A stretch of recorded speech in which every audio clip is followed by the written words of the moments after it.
Good morning everyone, welcome to the daily the Hindu vocabulary session. Start करते हैं with our first word and the word is accrue. Verb है, इसका मतलब होता है to increase over a period of time, निर्धारित अवधि के दौरान बढ़ना। इनहैंस और इनलार्ज इसके सिनोनिम से अपडेट और डिप इसका अपोजिट हो गया। एग्जांपल देख लेते हैं, the wisdom that accrues with age. Okay, तो वह ज्ञान जो उम्र के साथ अर्जित होता है, मतलब एज जैसे जैसे बढ़ेगी ज्ञान भी बढ़ता रहेगा, तो दैट इज अक्रो।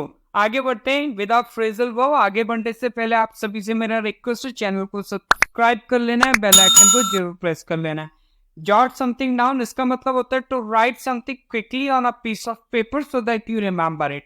कागज के टुकड़े पर जल्द से ही कुछ लिख लेना ताकि आप उसको याद रख सके। एग्जाम्पल देखिए, she asked me to jot down a phone number but I was not having anything to write. तो उसने मुझे अपना फोन नंबर लिखने के लिए कहा ताकि मुझे वो याद रह सके, बाद में मेरे पास रह सके, लेकिन मेरे पास लिखने के लिए कुछ भी नहीं था। नेक्स्ट वर्ड है आपका वॉमिनेट। नाउन है, इसका मतलब होता है an annoying person specially a child, परेशान करने वाला, विशेषकर कोई बच्चा है वो शैतान बच्चा। जर्क और क्लाउन इसके क्या है, सिंगुलर से। अपोजिट क्या हो जाएगा, हीरो और आपका जेंटलमैन।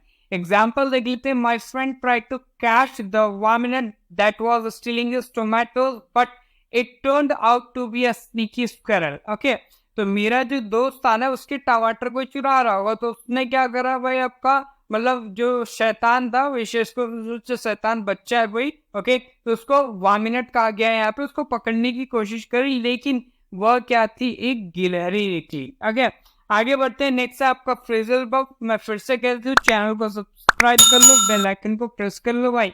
आयरन आउट, इसका मतलब होता है सॉल्व और सेटल डिफिकल्टीज और प्रॉब्लम्स, कठिनाइयों या समस्याओं को सुलझाना। एग्जाम्पल देंगे, the couple decided to have a meeting with the counsellor to try iron out their issues. Okay, तो दंपति ने अपने मुद्दों को सुलझाने के लिए काउंसलर के साथ बैठक करने का फैसला किया ताकि उनकी जो प्रॉब्लम को सुलझाए जा सके। नेक्स्ट बहुत इंपॉर्टेंट वर्ड है और ये है आपका कू। ओके, ये नाउन है, इसका मतलब होता है clever and successful thing to do. Okay, तो चतुराई भरी सफलता या फिर चतुराई से प्राप्त सफलता। सक्सेस और ट्रायम्फ इसके सिनोनिम्स है। डिबैकल और मेस इसके अपोजिट्स हो गए। एग्जांपल देखिए, the company's new product launch was a coup capturing the attention of both consumers और आपका इन्वेस्टर्स। ओके, तो कंपनी का जो नया उत्पाद लॉन्च था वो एक क्या था, आपका तख्ता पलट था, जिसने क्या करा, उपभोक्ताओं और निवेशकों दोनों का ध्यान अपनी ओर आकर्षित करा। आगे बढ़ते हैं विद फ्रेजल वर्ब। फिर से चैनल को सब्सक्राइब करने के लिए मैं एक बार और कहूंगा। इंटरफेयर विद समथिंग, इसका मतलब होता है आपका to prevent something from working effectively और फ्रॉम डेवलपिंग सक्सेसफुली, किसी चीज को प्रभावी ढंग से काम करने या सफलतापूर्वक विकसित होने से रोकना। एग्जाम्पल देख लेते, even low level of noise interferes with my concentration. Okay, तो इसका मतलब यहाँ तक कि निम्न स्तर का शोर भी मेरी एकाग्रता में बाधा डाल सकता है। ओके, तो इंटरफेयर विथ हम किसको याद रख सकते हैं। नेक्स्ट है आपका पॉल। वर्ब, इसका मतलब होता है टू बिकम लेस इंटरेस्टिंग और इंपॉर्टेंट, कम रोचक या कम महत्व का हो जाना। डिक्रीज और वैनिश इसके सिनोनिम से। राइज और माउंट इसका अपोजिट है। एग्जांपल देख लेते हैं, the lack of money pond his visit to Oyo, तो पैसों की कमी ने क्या करा, उसकी ओयो की यात्रा को फीका कर दिया, मतलब रोक दिया। नेक्स्ट आपका ईडियम है। फिर से चैनल सब्सक्राइब करने के लिए कहूंगा मैं। बाइट द डस्ट, ये फ्रेज है बाइट का, इसका मतलब होता है टू एंड इन फेलियर, असफलता में समाप्त होना। एग्जांपल देखिए, his career bite a dust bit a dust when he lost his job, तो उनका करियर तब धूल खा गया जब क्या करा, उन्होंने अपनी नौकरी खो दी, तो उसके बाद क्या हुआ, इसका फेलियर में खत्म हो गया। ओके, relic noun है, इसका मतलब होता है object, tradition etcetera from the past that still survives today, अवशेष, वर्तमान तक सुरक्षित अतीत की वस्तु, परंपरा आदि।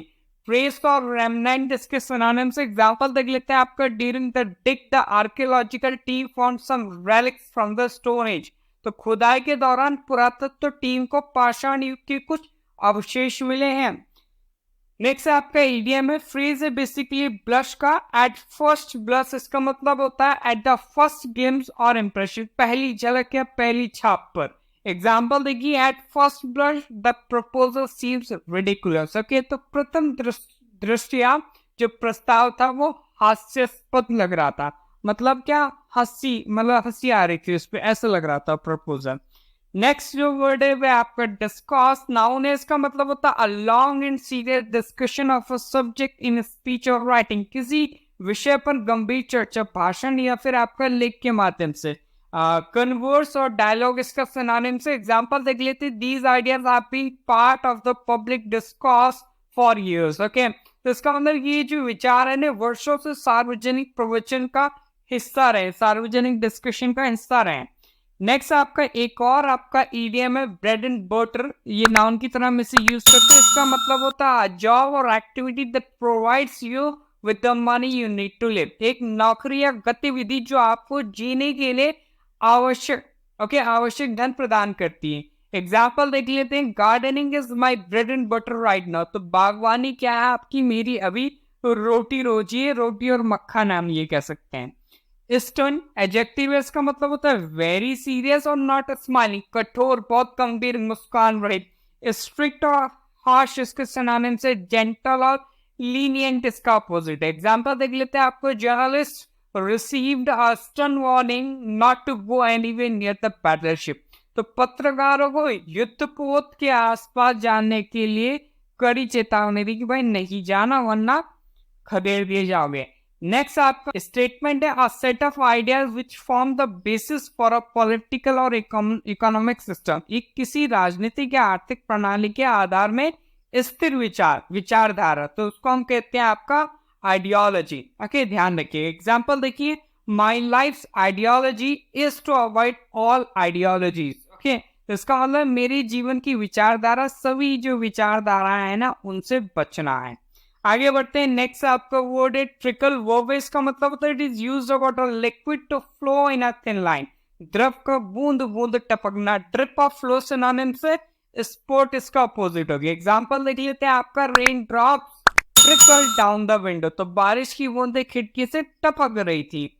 नेक्स्ट आपका वन वर्ड है आपका very important, so that it is not possible to be without it. बहुत आवश्यक, जिसके बिना काम न चल सके, अपरिहार्य या फिर अनिवार्य, तो दैट इज इंडिस्पेंसिबल। ओके, ध्यान रखिएगा एडजेक्टिव। एग्जांपल देखिए, I told my spouse I was indispensable and they said that's nice dear, you can take out that trash. Okay, तो मैंने अपने जीवन साथी से कहा कि मैं क्या था, अपरिहार्य था, और उन्होंने क्या रिप्लाई दिया, यह अच्छा है प्रिय। ओके, क्या आप कचरा बाहर निकाल सकते हैं। मतलब मैं इतना इंपॉर्टेंट था कि आप भाई मैं क्या करूंगा, कचरे को बाहर निकालूंगा घर से। नेक्स्ट है आपका पैरिटी। नाउन है, इसका मतलब होता है the state of being equal, specially the state of having equal pay और पोजीशन। समानता, विशेषता, वेतन या पद की दृष्टि से। इक्वलिटी सिनोनिम, अपोजिट क्या हो जाएगा, इनइक्वलिटी और डिस्पैरिटी। एग्जाम्पल देखेंगे आपका, प्रिजन ऑफिसर्स आर डिमांडिंग पे parity with the police officer, police force. तो जेल अधिकारी क्या कर रहे हैं, पुलिस वर्ग के साथ वेतन समानता की मांग कर रहे हैं कि जितना उनको दिया जा रहा है उतना हमको भी दो भैया।